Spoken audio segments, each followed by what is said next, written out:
Alrighty guys, well my name is Paul Yanoni. I am 24 years old, from Albuquerque, New Mexico.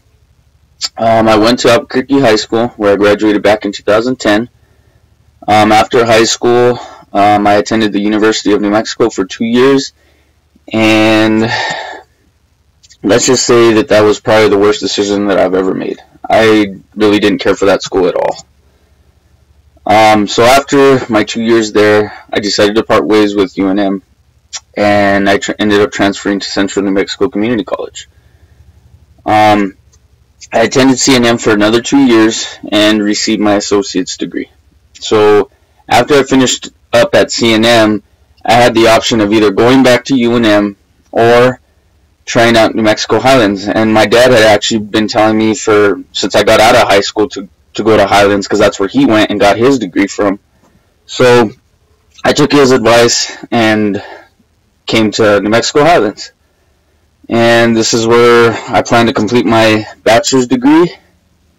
I've been going to NMHU now for almost 2 years. I'm a senior this year, and I plan to graduate this coming May.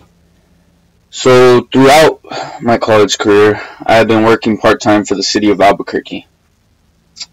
I work in the Family and Community Services Department, and I work at a community center watching kids ages 5 to pretty much 15. Usually we get about maybe kids around 5 all the way to maybe 5th grade. That's usually the age group that we get, but we do get some kids that are like 7th, 8th grade, sometimes 9th. We get more 9th graders and stuff in the summer. So like any job, it has its good days and its bad days. You know, we have to deal with our kids, their safety. We have to deal with their different attitudes every day. We also have to deal with people in the community that come in sometimes that are either drunk or you name it. And then we also have the teenagers that like to cause trouble and do all that stuff. So I mean, it has its ups and downs, but I enjoy doing it. So enough about me. So I decided to do Italy because it's somewhere I want to travel one of these days, hopefully sooner than later. And it's also where my great-grandfather was from. So I thought it would be very interesting to visit it and also enjoy just the scenery, because I've heard that it's really nice out there. So after doing some research, I found out that the northern regions pretty much make up a lot of the workforce in the Italian economy. So up north, the main sectors are their food, textiles, machinery, iron, and steel. So in the south, there is a bigger gap in jobs available. They have more smaller enterprises, which consist of mainly agricultural and manufacturing, and also the tourism sector. And like I said earlier, I've heard from friends and people that have visited there that it's a really nice place. And according to this article that I read, down south is a beautiful place to visit. So it makes me want to kind of visit that place sooner than later, like I said. The only downfall is the unemployment is high in the south, especially for women and also young people.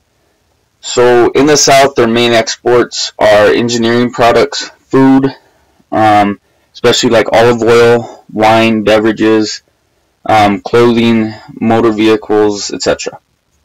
So one of the businesses that I found that their manufacturing plant is in Italy is the Fiat Group.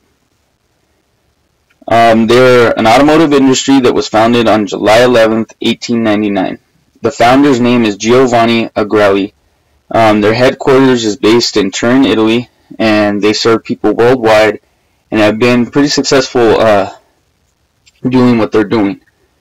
So to give you guys just a little bit of history on their plant here in the U.S., they have a pretty long history with the U.S. They were established back in 1908 and had a plant in New York. Once they began their plant, they started producing Fiats a year later. So starting off in the U.S., they had their problems, such as like rust that customers were noticing on their vehicles back in the 1970s and 1980s. So their sales fell tremendously from 100,511 in 1975 to 14,113 in 1982.